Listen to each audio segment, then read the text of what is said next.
we have been chatting with him, maybe doing a bit of a deal on these engine builds with a particular vehicle.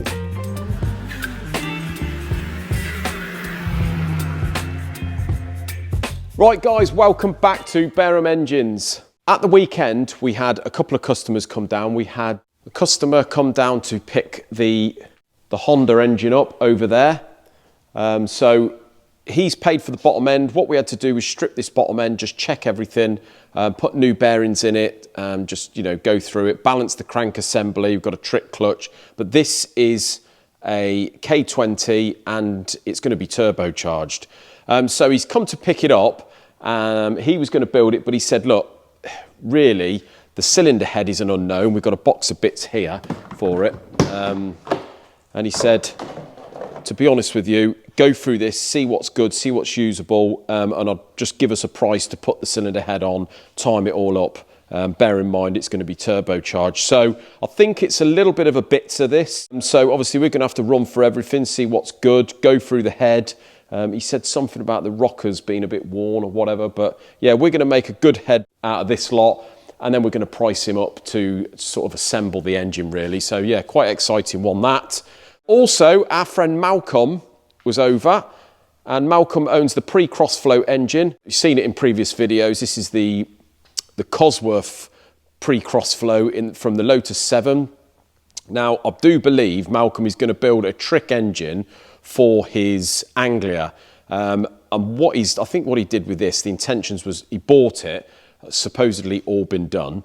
He just wanted us to strip it, check it, make sure it was what it said it was. And then he was going to reassemble it and sell it because they're, obviously fairly rare. It's got a ported head, all the rest of it. But then when we spoke, he needs to build a trick engine for his Anglia, I do believe.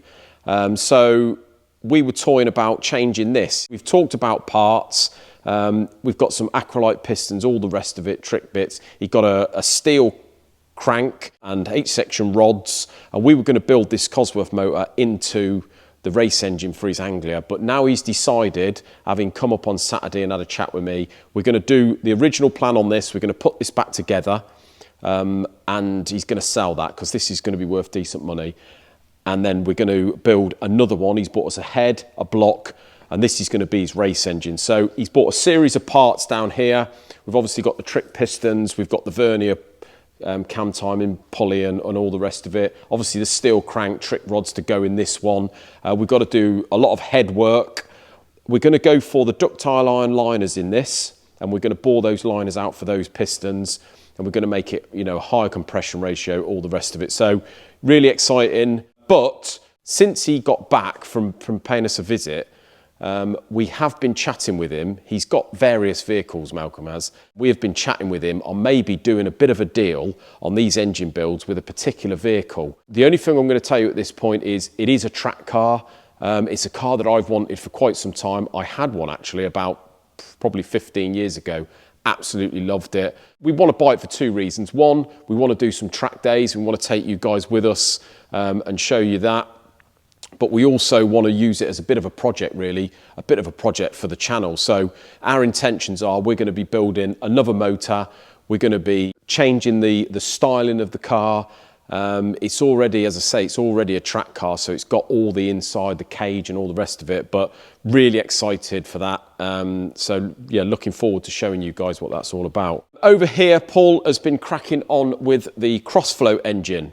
So as you can see, we've had the oil pickup pipe turn up, the new one. The old one was a little bit sloppy in the housing down there.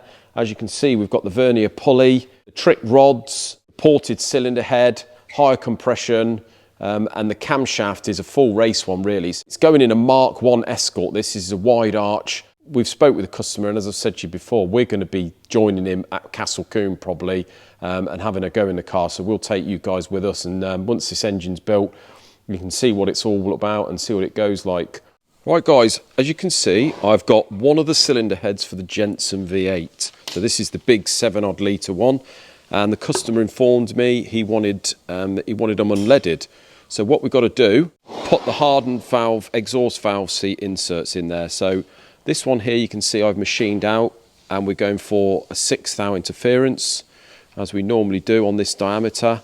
On a couple of the exhausts, as you can see there, we've got little cracks on the seats, but obviously by putting the inserts in, the cracks don't go any further than just the base there, so it's going to have needed inserts on at least these two this cylinder head had anyway. So putting those hardened seats in are going to cure that. These are the seats that I've ordered. As you can see, once they're in, we've got a little bit of mild porting to do at the top of the head just to tidy it all up.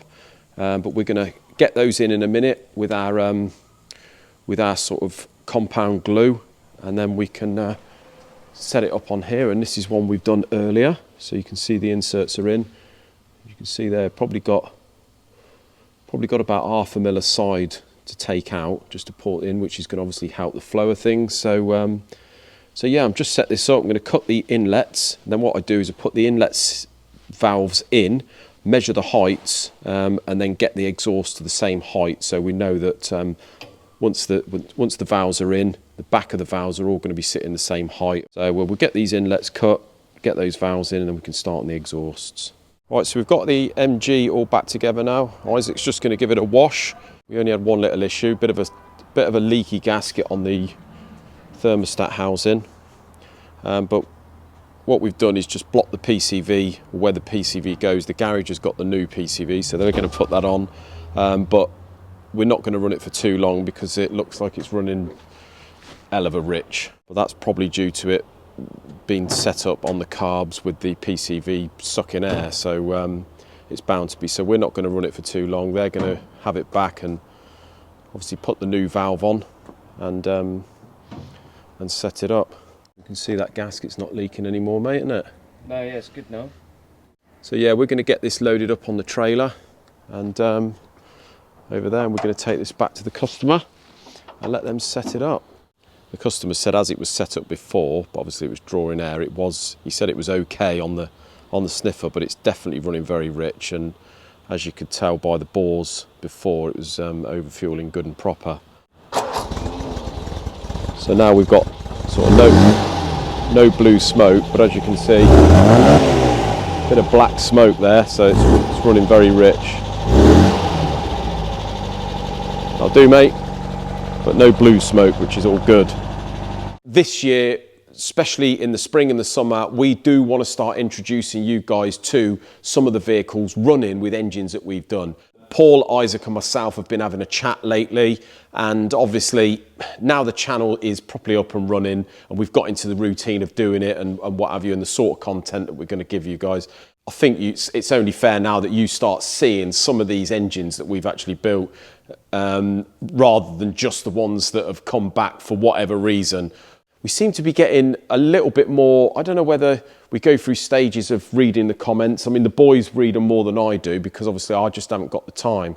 But we seem to be getting quite a few more negative comments, and whether there's a few haters out there, but I'm not sure whether that is what comes with a channel that sort of grows. Obviously, the more you grow, the more subscribers you get, the more people watch it and the more people comment. And not all of those comments are going to be favourable really, but sometimes depending how stressed you are, and you know, at the end of the day, we're not YouTubers, we are running a business here and we're just doing a YouTube channel on the business. It's not going to be to everyone's taste. You know, there's going to be some people out there that think that we could probably do things better, but this is the way, you know, it's difficult. Reading these comments, you see, a lot of businesses just get stuck in their ways, do things the way they've always done them, and they never really have any feedback on that. But obviously when you've got a channel and you read comments, you've got umpteen thousand people commenting on the way really they think that you should run your business, and it's very difficult. Obviously there is areas that we've probably got to sort of change things, but it's a gradual thing. At the end of the day, I'm very, very busy, believe it or not.